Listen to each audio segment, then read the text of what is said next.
students, how are you? Fine? Okay, I'm also fine. I hope you all are fine. Okay, stay at home and be safe, do hard work and obey your parents. Okay? चलिए आज हम हमारे chapter का staffing का last topic है हमारा, तो आज हमारा स्टाफिंग ख़त्म हो जाएगा, उसके बाद हम नया चैप्टर स्टार्ट करेंगे। तो स्टाफिंग का हमारा लास्ट टॉपिक है, वो देखते हैं आज, उसके बारे में डिस्कस करते हैं। It's a very simple topic today, those we are discussing about this and this is our last class for related to this chapter, and in next class we will start a new chapter, directing, and okay,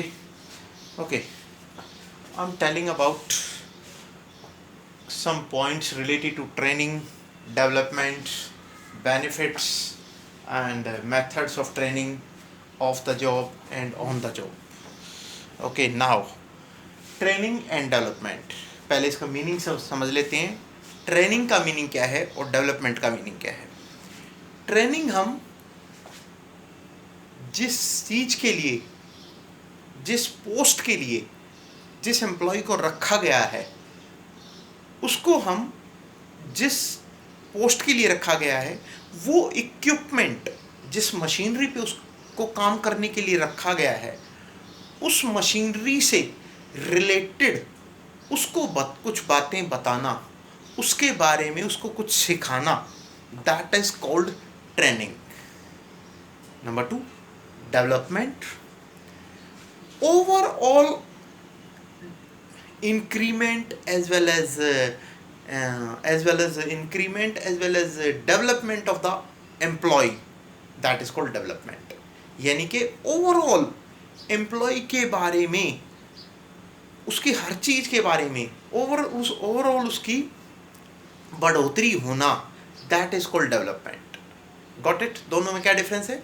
training तो equipment के द्वारा जिस machine पे उसको काम सिखाना है, जिस मशीन पे उसको ज़िंदगी भर काम करना है, उस मशीन से रिलेटेड उसको जानकारी दे देना, दैट इज कॉल्ड ट्रेनिंग। और ओवरऑल एम्प्लॉय के बारे में उसकी इम्प्रूवमेंट होना, that is called development. Okay, today we are discussing about this. First of all, I am telling you meaning. Training means equipping the employees with the required skill to the perform the job. यानी कि उसको उससे equip, जो उससे जिस machine पे उसे काम करना है, उस मशीन से रिलेटेड उसको उसकी स्किल के बारे में उसको बताना, उसकी डेवलपमेंट करना, दैट इज कॉल्ड ट्रेनिंग। उस जॉब के लिए उसको रखा गया है, उससे रिलेटेड उसको कुछ चीज़ें सिखाना, that is called training. The candidates are sent for the training so that they can perform the job in the expected manner.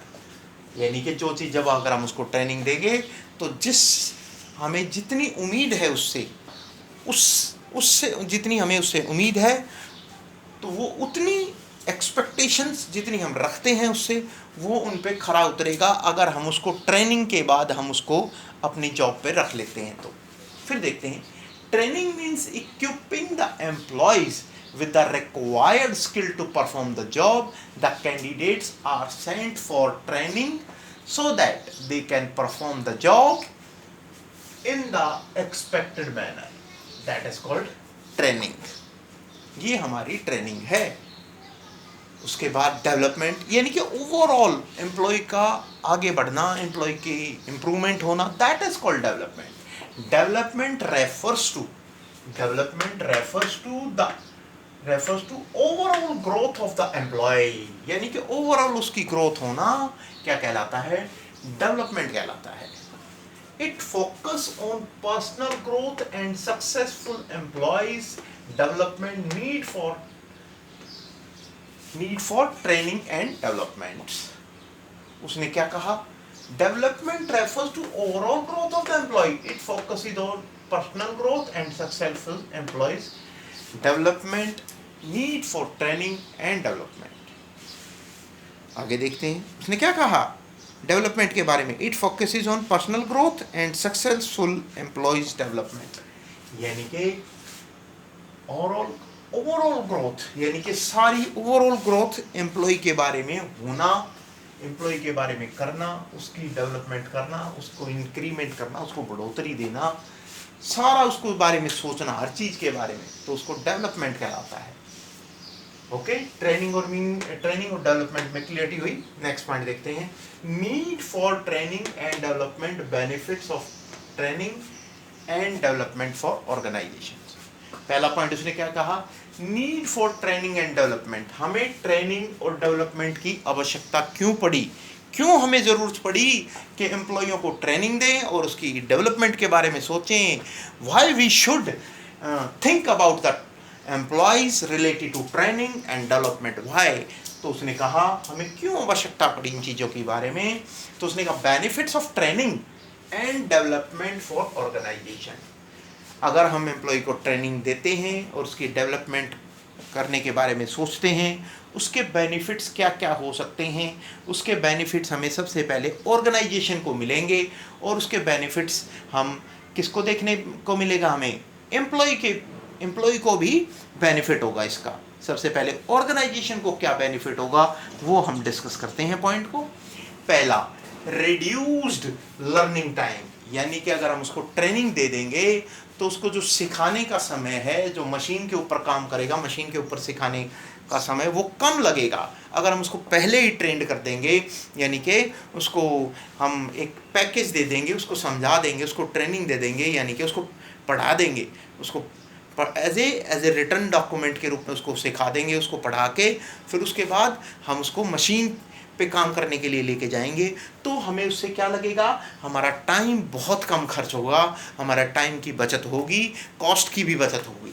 दूसरा पॉइंट, बेटर परफॉर्मेंस, यानी कि अगर हम उसको ट्रेनिंग के बाद अगर हमें किसी एम्प्लॉय को मशीन पे काम करने के लिए बुलाया है हमने किसी को, तो अगर हम उसको ट्रेनिंग दे देंगे पहले ही, तो टाइम तो कम लगेगा ही लगेगा, तो बेटर परफॉर्मेंस भी रहेगी, यानी कि फ़ायदा भी रहेगा, और प्रोडक्ट, जिस चीज़ के प्रोडक्ट के लिए वो मशीन मंगवाई है और एम्प्लॉय को लगाया है जॉब पे, तो उससे प्रोडक्ट भी अच्छा निकल के आएगा, बेटर परफॉर्मेंस रहेगी। The performance of trend employees is always better than the performance of untrained employees, as in the training program their qualities and capabilities are improved and employees get some experience of working on the job before they are actually assigned the job. This improves their performance and efficiency level. अगर हम उसको पहले से ही training दे देंगे, उसको पहले से ही तैयार कर देंगे, तो हमारा बेटर परफॉर्मेंस, यानी कि प्रोडक्ट की क्वालिटी हमारी अच्छी देखने को मिलेगी हमें। हमने 2 पॉइंट डिस्कस किए। Third point we are discussing about attitude formation, यानी कि एटीट्यूड फॉर्मेशन ने क्या कहा, the training and development aim at moduling the employees so that they can develop positive attitude for the organization and to motivate them to be ready to take the initiative, and result is better support and cooperation among the employees. तो उसने क्या कहा, अगर पहले हम training पे रख के, ट्रेनिंग दे के उसको अगर हम काम पे रखेंगे, तो उसका एटीट्यूड, पॉजिटिव एटीट्यूड देखने को मिलेगा हमें, जो भी हमारी उसकी थॉट्स हैं उसकी पॉजिटिविटी में क्रिएट हो जाएंगी, तो ये हमारी ऑर्गेनाइजेशन के लिए बेटर रहेगा। नंबर 4, एड्स इन और help in solving operational problems, यानी कि ऑपरेट करते हुए उसको जो भी प्रॉब्लम्स आएंगी कि भाई हमें मशीन चलाने से पहले उसको ग्रीसिंग करना पड़ेगा, ऑयलिंग करना पड़ेगा, और उसके बाद उसकी क्लीनिंग करनी पड़ेगी, उसके बाद हमें उसमें प्रॉपर इलेक्ट्रिक ट्रांसफ़र करनी पड़ेगी कि इतनी बिजली तो लगेगी ही लगेगी। ये सब चीज़ें करने से ऑपरेशनल की जो प्रॉब्लम है, उसको ऑपरेट करने वाली प्रॉब्लम कोई भी हो सकती है, वो आसान हो जाएगी ट्रेनिंग देने के बाद। यानी कि उसने क्या कहा, ऑपरेशनल प्रॉब्लम्स की सॉल्व हो जाएंगी while performing various activities in the organisation. The organisation faces various problems such as problem of absenteeism, wastage of resources and dissatisfaction of employees, lack of teamwork, etc. Through the supervisory level training, these operational problems can be avoided और removed in the organisation because supervisors या superiors are trained for the improvement of superior subordinate relationship. यानी कि अगर हम उसको training देंगे तो हमारी ये सारी समस्याओं को दूर हो जाएंगी और मैनेजर और सबॉर्डिनेट के बीच में एक अच्छा रिलेशन क्रिएट होगा। फिर उसका managing man power need. Some organisations have specified technique of production and the ready staff is not available. कई बार हमें कई चीज़ें, जैसे कि जिस प्रॉपर मशीन के लिए अगर हमें किसी वर्कर को अपने हायर करना है उसको, तो वो हमें एज इट इज़ उस मशीन को चलाने के लिए वो रेडी टू मूव नहीं मिलता। हमें उसको ट्रेंड करना पड़ता है। तो ट्रेनिंग से हमें मैनेजिंग पावर की जो हमारी आवश्यकता है तो वो पूरी हो जाएगी। जो हमें मैन पावर, जैसी हमें मैन पावर चाहिए, जैसी हमें लेबर चाहिए, अगर हम उसको ट्रेनिंग दे के हम लेके आएंगे कंपनी में और उसको मशीन पे काम करवाएंगे तो उससे हमारा मैन पावर हमें जैसी चाहिए होगी वैसी हमें मॉडिफाई करके हमें मिल जाएगी ट्रेनिंग देने के बाद। Next point, need to adopt changes या हेल्प भी कह सकते हो, नीड भी कह सकते हैं। Help to adopt changes, help better है। Help to adopt changes. Training helps the employees to adopt environmental changes. यानी कि एनवायरमेंट में जो भी चेंजेस होते हैं उनको वो अडॉप्ट कर सकता है, अपना सकता है। अगर कोई नया वर्कर है, नया एम्प्लॉय है, अगर हम उसको पहले ही ट्रेनिंग दे देंगे तो बिज़नेस का जो एनवायरनमेंट है उसको आसानी से को अडॉप्ट कर पाएगा, उसको अपना पाएगा। Next point, benefits of employees. पहले ऑर्गेनाइजेशन के को क्या क्या बेनिफिट होंगे अगर हम एम्प्लॉय को ट्रेनिंग देंगे, तो डेवलपमेंट करेंगे उसकी। तो उसके बाद एम्प्लॉयों को क्या बेनिफिट मिलेगा अगर हम उसको ट्रेनिंग देने के बाद हम उनको अपनी कंपनी में जॉब पे रखते हैं। तो उसने पहला पॉइंट क्या किया, बेटर कैरियर ऑप्शंस। अगर हम एम्प्लॉयों को ट्रेनिंग के बाद अपने पास रखते हैं तो उनको बेटर, अच्छा कैरियर चूज करने में आसानी रहेगी कि वो किस चीज़ के लिए, कौन सी मशीन चलाने के लायक है या किस डिपार्टमेंट में रहने के लायक है। Involve skilled and knowledge due to training bring better career options for employees. मान लीजिए हमारी कंपनी में 10 तरह की मशीनें, 10 तरह की मशीनों में से अगर हम उसको प्रॉपर ट्रेनिंग देंगे तो 10 टाइप की मशीनों में से वो चूज़ कर पाएगा कौन सी वो मशीन वो कंफर्टेबल चला पाएगा और हमारे लिए, ऑर्गेनाइजेशन के लिए और अपने लिए भी बेनिफिट रहेगा और प्रोडक्शन भी इंक्रीज होगा, हमारा वेस्टेज कम होगी। तो उससे कैरियर चूज करने में बेटर कैरियर ऑप्शंस उसके लिए रहता है। Next point, earning more. अगर मान लीजिए एम्प्लॉय को हम ट्रेनिंग के बाद रखते हैं और वो अच्छा प्रोडक्ट बना के तैयार करता है और कम समय में प्रोडक्ट तैयार कर देता है, तो हम उसको अगर ओवर टाइम भी दे देते हैं, फिर हम उसको इनाम भी देते हैं, कुछ गिफ्ट भी देते हैं, तो उसने कहा अर्निंग मोर, उसकी अर्निंग ज़्यादा से ज़्यादा कर पाएगा अपनी अर्निंग। उसने कहा improvement to in efficient performance of employees helps the employees to earn more. यानी कि अपनी परफॉर्मेंस, ट्रेनिंग के बाद उनकी परफॉर्मेंस बढ़ जाएगी तो उससे वो ज़्यादा पैसे प्रॉफिट कमा पाएंगे, कंपनी को अपना स्किल दिखा पाएंगे। Next point, boost up the moral of employees.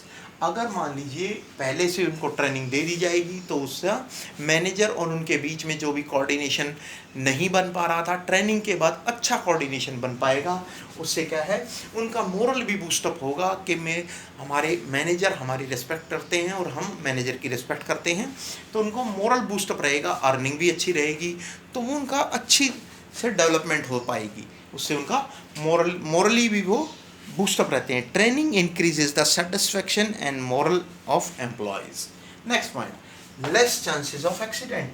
अगर मान लीजिए उसको हम एम्प्लॉय को ट्रेनिंग दे के अगर मशीन पे काम करने के लिए भेजते हैं, ट्रेनिंग देने के बाद मशीन पे काम करने के लिए भेजते हैं, तो उससे वेस्टेज भी कम रहेगी, एक्सीडेंट भी कम रहेगा, तो उससे कंपनी को भी लॉसेस कम बियर करने पड़ेंगे और एम्प्लॉय के लिए भी बेनिफिट है, इसलिए वो एक्सीडेंट के चांसेस उसको कम होंगे। Next point, methods of training. अगर हम कहें कि भाई मेथड्स कितने हैं ट्रेनिंग के बाद रखने के, ट्रेनिंग देने के बाद एम्प्लॉय को अपने पास रखने के दो तरीके हैं, मेथड्स, दो मेथड हैं, two methods, there are two methods of training. Number 1 on the job training और ऑफ द जॉब ट्रेनिंग, यानी कि ऑन द जॉब यानी कि काम करते करते उसको सिखा देना ऑन द जॉब, और ऑफ द जॉब यानी कि मशीन नहीं चल रही है, पहला तो ऑन द जॉब मशीन चल रही है, मशीन चलते चलते उसको सिखाओ कि इतनी स्पीड में होना चाहिए, 1 घंटे में इतना प्रोडक्शन होना चाहिए, या फिर इतनी कॉस्ट आनी चाहिए, तो उसको मशीन ऑन है फॉर एग्जांपल उसको सिखाओ। दूसरा, जब उसकी ऑफ द जॉब यानी कि मशीन को ऑफ रहेगी, बंद रहेगी मशीन, या हम ये कह सकते हैं उस जैसी ही डमी मशीन, डमी नकली मशीन, जैसे कि मोबाइल के डमी मोबाइल होते हैं, उसके बारे में हम अपने एम्प्लॉय को सिखा देते हैं कि इस तरह ये मोबाइल हैं, इस तरह के बटन हैं, इस तरह के फीचर्स हैं, आप कस्टमर आए तो उसको बताना, तो that is called off the job. On the job machine के ऊपर काम सिखाओ, ऑफ द जॉब मशीन बंद हो या डमी, एज ए डमी उसका एक मॉडल होता है, उस मॉडल को देख के उसको सिखाओ। तो अब इसके बारे में हम डिस्कस करते हैं। पहले ऑन द जॉब ट्रेनिंग और off the job training. The common and popular techniques of the training under the on the job methods are, on the job में हमारे जो काम करते करते उसको सिखाना, मशीन चलते चलते सिखाना या काम करते करते उसको सिखाना, उसके कौन कौन से मेथड्स हमने देखने को मिले हैं। अप्रेंटिसशिप प्रोग्राम या ट्रेनिंग, दूसरा इंटर्नशिप, थर्ड है हमारा सी पार्ट इंडक्शन और ओरिएंटेशन ट्रेनिंग्स। तो 3 पार्ट है हमारे। सबसे पहले हम इनके बारे में, अप्रेंटिसशिप के बारे में मैं आपको डिस्कस करता हूँ, आपको बताता हूँ। अप्रेंटिसशिप में उसने क्या कहा, the worker seeking to enter skilled jobs are sent for apprenticeship training programme which is an on the job method of training, यानी कि अप्रेंटिसशिप प्रोग्राम जो रखे जाते हैं, जैसे कि भी हम कोई भी, जैसे कि आपका बस का है या फिर कोई मशीनरी है, जैसे कि एरोप्लेन्स हैं, उनके जो बॉयलर चलते हैं या फिर उनकी जो मशीनें चलती हैं उनको चलाते हुए ही उसको सिखाना अप्रेंटिसशिप प्रीमियम कहलाता है, अप्रेंटिसशिप प्रोग्राम कहलाता है। यानी कि उसको ट्रेनिंग देंगे तो उसको हम कुछ ना कुछ खर्चा पानी भी देंगे, यानी कि थोड़ा बहुत उसको खर्च वर्च करने के लिए उसको आने जाने का किराया भी दे देंगे। तो इसमें दैट इज़ कॉल्ड अप्रेंटिसशिप या ट्रेनिंग प्रोग्राम कहा जाता है इसको। फिर उसने क्या कहा इसके बारे में, on the job method of training और रहता है ऑन। फिर in the apprenticeship premium a master worker और a trainer is appointed who guide the worker और learner guiding regarding the skill of the job, यानी कि एक स्किल्ड वर्कर, स्किल्ड जो पहले से ही काम कर रहा है वहाँ पे वो होगा, वो उसको सिखाता रहेगा, that is called apprenticeship programme. Number 2 internship. Internship पे क्या कहा उसने, internship is an agreement between the professional institutes and the corporate sector, और कॉर्पोरेट सेक्टर और प्रोफेशनल इंस्टीट्यूट के बीच में एक एग्रीमेंट होता है, इंटर्नशिप कहलाता है। एक एग्रीमेंट होता है कि हम आपको सिखाएंगे, आपको चीज़ें बताएंगे। Where professional institute send their students to various companies so that they can practise the theoretical knowledge acquired by them through professional institutions, यानी कि अपने इसने क्या कहा, प्रोफेशनल इंस्टीट्यूशंस और कॉरपोरेट के बीच में एक एग्रीमेंट होता है। उस एग्रीमेंट में ये लिखा जाता है कि हम अपने यहाँ जो भी काम करने आता है उसको हम कंपनी के पास भेजेंगे सीखने के लिए, जो कोई भी कंपनी है उसके पास हम सीखने के लिए भेजेंगे, दैट इज़ कॉल्ड इंटर्नशिप कहलाती है ये।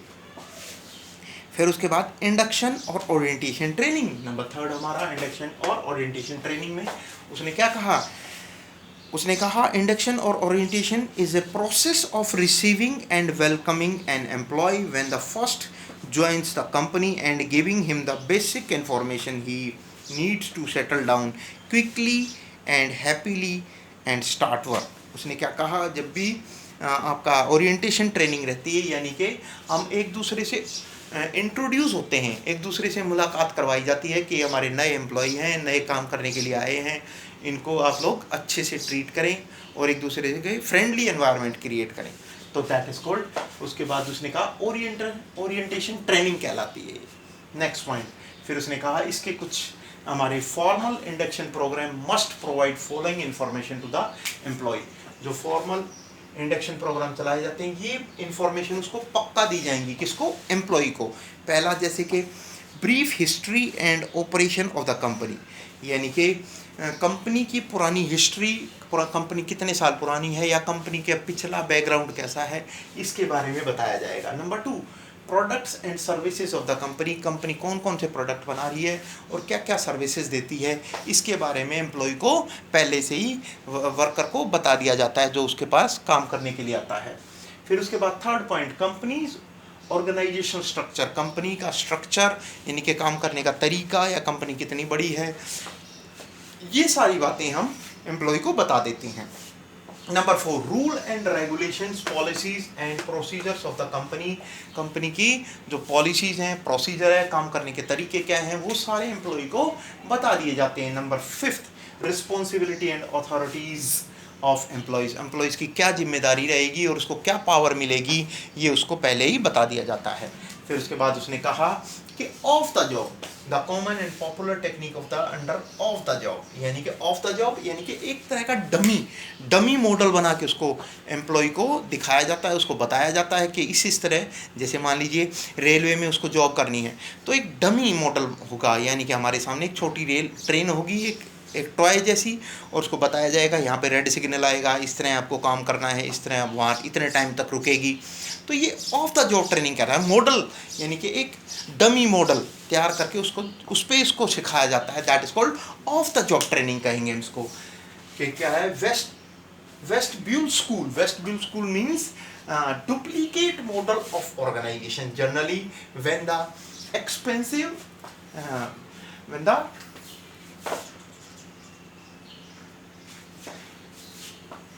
यानी कि डमी मॉडल होता है उसका, जिसको सिखाया जाता है। उसने क्या कहा, generally when the expensive and delicate machineries are involved then employers and using on the job methods of training, a dummy model of machinery is prepared, and instead of using original machine employees are trained on dummy model, यानी कि उसको जो original जैसी ही दिखाई देती है वो machine, जैसे डमी मॉडल ओरिजिनल जैसी ही आपको मशीन दिखाई देगी, उसके ऊपर उसको ट्रेनिंग दे दी जाएगी, उसको सिखा दिया जाएगा काम। Got it? ओके स्टूडेंट्स, कोई डाउट हो, any doubt, you can call with me, discuss with me. Okay, see you in next video.